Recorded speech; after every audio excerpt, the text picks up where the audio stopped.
Hello, I am Sophie Cote from FlagFranchise. It is my pleasure to present the first module of our toolbox designed for franchisees. Since there is a lot of information that we would like to cover in this module, we've decided to divide it into two parts.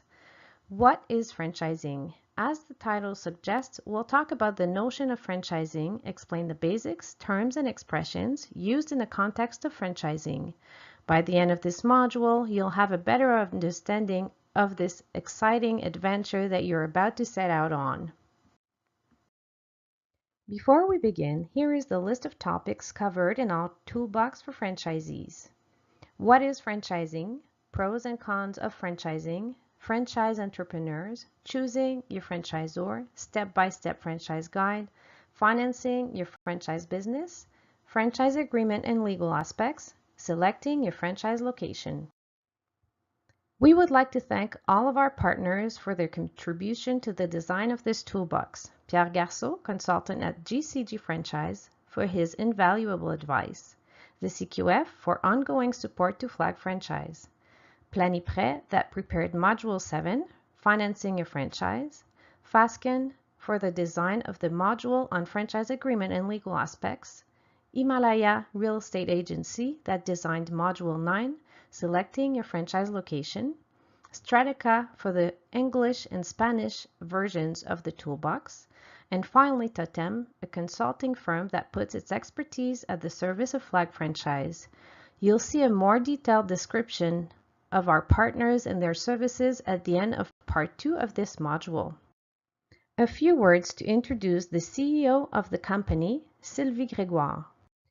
Sylvie Grégoire founded FlagFranchise, an online business matching tool to help identify the best fit between entrepreneurs and franchisors based on 7 criteria of organizational satisfaction and Totem Performance Organisationnelle to assist business leaders in their efforts to be effective and efficient. Her experience in the franchising industry spans more than 8 years and includes, among other things, designing and giving training programs for franchisors through the Académie de la Franchise of the Conseil québécois de la franchise. She also works directly with franchisors to help them improve their practices across their franchise networks and to maximize their franchisee recruitment efforts. See her LinkedIn profile for more details. Let's start with the first module. What is franchising? Bob Gappa, a renowned U.S. consultant, offers an interesting definition for franchising. He defines franchising as a strategic alliance between groups of people who have specific relationships and responsibilities with a common goal to dominate markets, or in other words, to get and keep more customers than their competitors. Franchising is a network of interdependent business relationships that allows a number of people to share a brand identification, a successful method of doing business, a proven marketing and distribution system. So franchising is a long-term contractual business relationship between 2 legally independent companies. This element is very important. As a franchisee, you own your business, which is independent from the franchisor in the eyes of the law. The franchisor is at the head of the franchise network of the franchise concept. When you buy a franchise, you become your own boss. The franchisor owns the concept. When you buy a franchise, the franchisor grants you the right to do business in a certain way developed by this franchisor. You are licensed to use the prescribed methods, systems, and concept. All that in return for a certain compensation. We'll talk about it later when discussing the cost of franchising. It is important to point out that the very basis of franchising implies that the concept has been previously tested by the franchisor, and it has been proven that the concept can be successfully reproduced in other markets. It is one of the key elements that determines the value of the concept, the fact that it has been tested and proven to be viable. Also, when you buy a franchise, the franchisor grants you the right to operate your business only in a specific predetermined market, a well-defined territory. When we talk about the right granted by the franchisor, we also refer to the right to do business under the franchisor's brand name, trademark. A trademark is an intellectual property owned by the company, its name, brand, logo, etc. Franchisors must have their trademarks properly registered with the authorities in the countries where they do business in order to protect their networks, to assure the exclusive use of their trademarks by the owners or licensees in order to prevent any unauthorized use by others. A franchise agreement is also signed for a specific period of time. In other words, it has a limited duration. The initial agreement is often signed for a period of 5 years. However, the exact duration is determined by the franchisor. It can be shorter or longer, even up to 20 years. Finally, when you sign a franchise agreement, the franchisor also agrees to provide support through additional services, such as training programs or other assistance in marketing, management, sales, etc., even at the startup stage by helping to select a location, obtain funding, etc. In short, a franchise is the right granted by a franchisor to a franchisee, you for example, to run a business under the franchisor's name using the franchisor's brand in a given market for a certain limited duration of time, with additional services provided.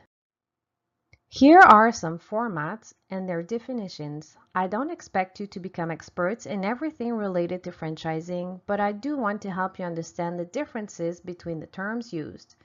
In addition to my definition of franchising from the previous slide and the definitions of several franchising formats that I am about to present to you, I invite you to read the English-French Dictionary and Lexicon on Franchising by George Sayef that covers a multitude of terms related to franchising. You'll find all the references at the end of this module. A pilot franchise.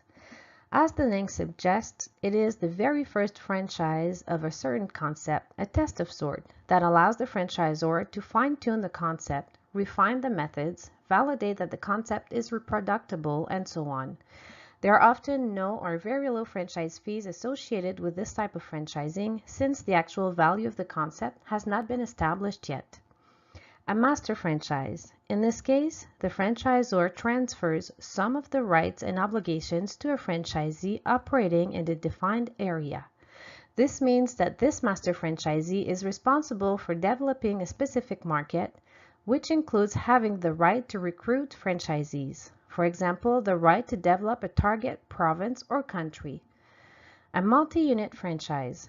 While similar to a master franchisee, a multi-unit developer agrees to open a certain number of locations in a target territory, but does not have the right to recruit franchisees himself.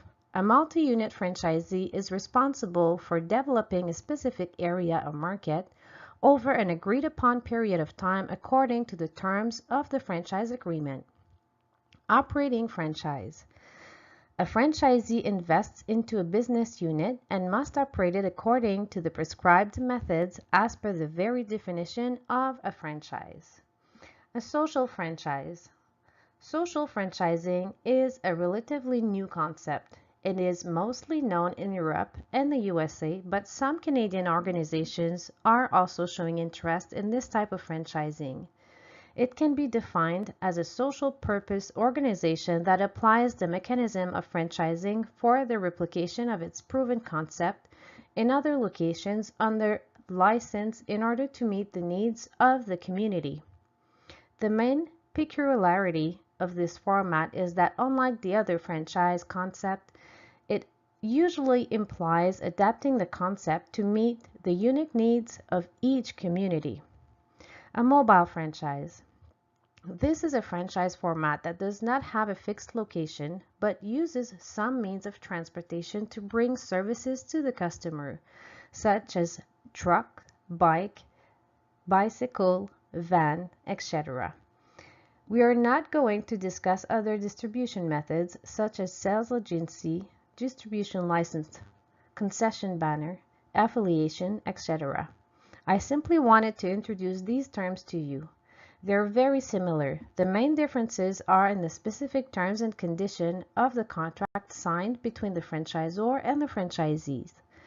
I suggest that you meet with a qualified lawyer specializing in franchising to fully understand the nature of the agreement that you are about to sign. I invite you to see part 2 of this presentation for information on costs and business sectors. If you have any questions or need help to complete your profile or to understand your compatibility report, give us a call to set up a phone consultation with one of our experts.